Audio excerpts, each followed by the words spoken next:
दोस्तों नमस्कार। सत्ता की धड़कनें बढ़ी हुई हैं और जब सत्ता की धड़कनें बढ़ जाए तो फिर देश में राजनीतिक घटनाक्रम बहुत तेजी से बदलते हैं। और मौजूदा वक्त को अगर आप पढ़ना शुरू करें तो राजनीतिक घटनाक्रमों का बदलना शुरू हो चला है। और आने वाले वक्त में इस देश के भीतर क्या कुछ नए तरीके से घटित होगा, शायद इसका इंतजार इस देश को अभी करना है। लेकिन बड़े फैसले और शायद बड़े परिवर्तन, इस दिशा में देश बढ़ने लगा है। और जब धड़कनों को पढ़ना शुरू कीजिएगा या उन्हें सुनने की कोशिश कीजिएगा तो यह कोई आसान सवाल नहीं है कि जिस महिला आदिवासी को इस देश के राष्ट्रपति के पद पर देश के प्रधानमंत्री छाती ठोक कर लाए, उसी राष्ट्रपति महिला आदिवासी को लेकर विपक्ष एकजुट है और निशाने पर देश के प्रधानमंत्री और नई संसद के उद्घाटन का सवाल है।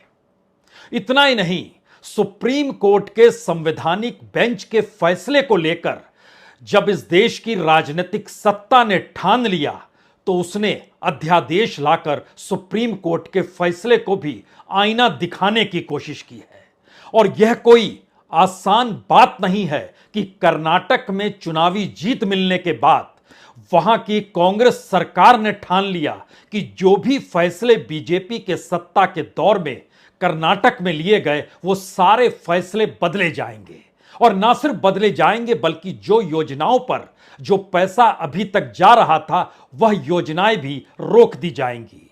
और जिस फैसले पर इस देश के भीतर कानून बन गया, चाहे वह गो हत्या का मामला हो, चाहे धर्मांतरण का मुद्दा हो और चाहे हिजाब का ही मसला क्यों ना हो, वहां की सरकार उसे भी पलटने को तैयार हो चली है।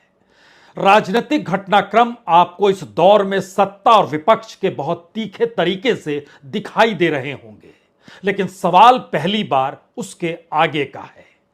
आगे का सवाल इसलिए है क्योंकि हर कदम 2024 की दिशा में जा रहा है। और अगर मध्य प्रदेश, राजस्थान और छत्तीसगढ़ इस दिशा में कांग्रेस जीत की राह निकल पड़ी तो 2024 के परिणाम का इंतजार कौन करेगा। और विपक्ष की एकजुटता का सवाल भी कितना गौण हो जाएगा, कितना छोटा हो जाएगा, यह बताने की जरूरत नहीं है। यानी चाहे अनचाहे 2024 से पहले के 3 राज्यों के विधानसभा बहुत महत्वपूर्ण कांग्रेस के लिए हैं या बीजेपी के लिए हैं? जी नहीं, यह देश के प्रधानमंत्री नरेंद्र मोदी के लिए है, जिनके अपने उस तस्वीर के अक्स तले हर कोई छुप जाता है जो आरएसएस से आता है, जो बीजेपी के भीतर उनके लिए कवायद करता है। तो क्या यह माना जा सकता है कि यह 3 राज्यों के चुनाव को लेकर धड़कनें मौजूदा वक्त में सत्ता की इसलिए बढ़ी हुई है कि अगर वहां पर जरा सा भी खेल हो गया और बीजेपी चुनाव हार गई, यहां तक कि मध्य प्रदेश उसने गंवा दिया, तो फिर इसके बाद 2024 की दिशा में कांग्रेस के सामने प्रधानमंत्री नरेंद्र मोदी होंगे। क्योंकि इन तीनों राज्यों में बीजेपी का कोई ऐसा नेता नहीं है जिसको लेकर प्रधानमंत्री मोदी यह कहें यही हमारे नेता हैं। जी नहीं, राजस्थान में वसुंधरा राजे कोई खेल गहलोत के साथ मिलकर कर सकती है क्या? मुश्किल सवाल है। लेकिन कर सकती है क्या, यह पूछने पर कोई भी कहेगा अगर तरजीह नहीं मिलेगी बीजेपी के भीतर और बीजेपी उन्हें नेता के तौर पर सामने नहीं लेकर आएगी तो खेल तो हो सकता है। और इस खेल के परिप्रेक्ष्य में आपके जहन में राजस्थान को लेकर सचिन पायलट का नाम भी आएगा। तो क्या सचिन पायलट भी कोई खेल कर सकते हैं? हालांकि उन्हें दिल्ली बुलाया गया है, बातचीत शुरू है और माना जा रहा है कि किसी बात पर सहमति होनी चाहिए।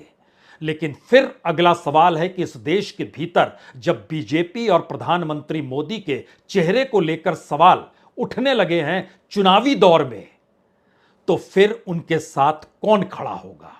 और इस कयास के साथ यह जोड़िए कि तेलंगाना में भी इसी बरस के आखिर तक में चुनाव होना है, यानी 4 बड़े राज्य। तो क्या ऐसी परिस्थिति लाई जा सकती है जिसमें इस बात का जिक्र हो कि लोकसभा चुनाव भी एक साथ करा दीजिए, कुछ पहले लाकर, यानी 6 महीने पहले क्या लोकसभा चुनाव कराए जा सकते हैं? यह कयास है। लेकिन धड़कनें जब बढ़ी हैं तो उसमें सबसे बड़ा सवाल यही हो चला है, इन तीन राज्यों पर केंद्रित हुआ जाए या फिर इन तीन राज्यों के जरिए राजनीतिक घटनाक्रम को नए तरीके से इस देश के सामने रख दिया जाए। क्योंकि कर्नाटक में आदिवासियों की सुरक्षित सीट में एक भी सीट बीजेपी जीत नहीं पाई और इस देश के राष्ट्रपति जो कि संयोग से आदिवासी महिला है, उनको लेकर सवाल विपक्ष एकजुट होते होते अब एक पीआईएल के जरिए सुप्रीम कोर्ट में भी मामला पहुंच चुका है।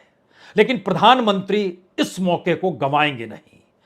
जब आजादी के बाद पहली बार इस देश का संसद भवन, उसका उद्घाटन और उसकी पट्टिका पर लिखा होगा कि उसका उद्घाटन इस देश के प्रधानमंत्री नरेंद्र मोदी ने 28 मई 2023 में किया था, यह तो हमेशा के लिए रहेगा। तो इस पट्टी से नाम प्रधानमंत्री क्यों हटाना चाहेंगे? और खास तौर से तब जब इस देश के भीतर लगातार सवाल हैं कि राज्य दर राज्य बीजेपी को हार मिल रही है और बीजेपी के पास जो राज्य हैं उसमें दो छोटे राज्य हैं, एक गोवा है और एक असम है। और जिन तीन बड़े राज्यों का जिक्र होता है उसमें भी एक छोटा राज्य उत्तराखंड है। तो जो दो बड़े राज्यों का जिक्र होता है उसमें एक गुजरात है, गुजरात पूरी तरह मोदी की प्रयोगशाला है, और दूसरा राज्य उत्तर प्रदेश है जो पूरे तरीके से योगी की प्रयोगशाला है। और इससे हटकर जब जिन राज्यों का जिक्र कीजिएगा, मौजूदा वक्त में तो मध्य प्रदेश के भीतर बीजेपी की सत्ता नहीं है, वहां पर तो शिवसेना की सत्ता भी नहीं है। वहां तो शिवसेना के टूटे हुए धड़े के साथ मिलकर सत्ता बनाई गई है जिसमें 4 छोटे छोटे दलों को भी शामिल किया गया है। और जिनको तोड़ा गया या जिस सत्ता को हटाया गया वो कितना गैरकानूनी है, इसको बार बार दोहराने की जरूरत नहीं है। मध्य प्रदेश के भीतर भी कमोवेश यही स्थिति, क्योंकि 2018 के चुनाव के बाद मध्य प्रदेश ने बीजेपी को चुना नहीं, वह तो कांग्रेस के भीतर एक धड़ा बिकने को तैयार था, दूसरी तरफ खरीदार भी तैयार था। लेकिन 2023 के चुनाव में क्या होगा इसकी धड़कनें अभी से पढ़ी जा सकती हैं, जो कि भारत जोड़ो यात्रा के दौरान निकली थी। तीसरा संयोग इस दौर में राहुल गांधी जो सड़क की राजनीति कर रहे हैं और दूसरी तरफ प्रधानमंत्री मोदी की जो चकाचौंध की राजनीति है, इन दोनों के बीच गैप या अंतर इतना बढ़ गया है कि अब यह सवाल हो चला है कि दरअसल जब वोट बटेंगे तो 5 किलो अनाज पर बटेंगे या प्रधानमंत्री की चकाचौंध और ताकत पर बटेंगे। और अगर यह परिस्थिति आती है तो कुछ सवालों का जवाब तुरंत देना जरूरी है। जो नया बजट है उसमें प्रचार प्रसार के लिए जो 16 मंत्रालयों को कहा गया है कि आप जिस तेजी से पैसे को खर्च करना है कीजिए, इंतजार मत कीजिए न्यू फाइनेंशियल ईयर जो अगले साल आएगा, और जब अंतरिम बजट रखने की स्थिति में उस समय की बीजेपी सरकार होगी, क्योंकि अप्रैल में तो देश चुनाव में जा चुका होगा। लेकिन अगर उसको पहले कर देते हैं तो कम से कम प्रचार प्रसार की दिशा में तो बात आगे बढ़ जाए। यहां पर एक सवाल और हर जहन में है, अगर वाकई लोकसभा के चुनाव भी खिसक कर 2023 के आखिर में हो जाएं, तो क्या शाइनिंग इंडिया वाला हाल तो नहीं हो जाएगा प्रधानमंत्री मोदी का जो अटल बिहारी वाजपेयी का हुआ था? या तमाम स्थिति को देखिए, इंदिरा गांधी भी समझ नहीं पाई थी इमरजेंसी के बाद कि वह चुनाव हार जाएंगी, ऐलान हुआ 77 में और चुनाव हार गई। राजीव गांधी को भी इस बात की जानकारी उस रूप में नहीं थी कि बफोर्स मुद्दा इस देश में इतना बड़ा हो जाएगा जहां पर उनकी सत्ता चली जाएगी, जो कि 400 प्लस में जी रही थी, लेकिन चली गई। सवाल दो ही हैं, क्या पुरानी परिस्थिति पर मौजूदा मोदी सत्ता भी कोई बड़ा निर्णय लेने की स्थिति में आ रही है? वो बड़ा निर्णय हो सकता है 6 महीने पहले चुनाव कराने की दिशा में ले जाएं, या हो सकता है इस देश को कुछ बड़ा देखने को मिल जाए जो राजनीतिक तौर पर मोदी सत्ता को कहीं ना कहीं ताकत दे दे। लेकिन इन तमाम चीजों से पहले राजनीति की जो खटास मौजूदा वक्त में खड़ी हो गई कर्नाटक के बाद से, और इस देश के भीतर में उसके दायरे में अगर विपक्ष को टटोलना शुरू कीजिएगा तो विपक्ष के हर जुबां पर, हर नेता की जुबां पर एक ही नाम है कि मौजूदा राजनीतिक सत्ता यानी मोदी सत्ता अनडेमोक्रेटिक यानी अलोकतांत्रिक है। उसके तमाम निर्णय इस देश के संघीय ढांचे पर हमला है, और जिस तरीके से इस देश की स्वायत्त संस्थाओं का उपयोग राजनीतिक तौर पर किया गया, उसने इस देश के भीतर कुछ ऐसी परिस्थिति लाकर खड़ा कर दी है जिससे लगता नहीं है कि ऐसी सत्ता इससे पहले कभी भी थी।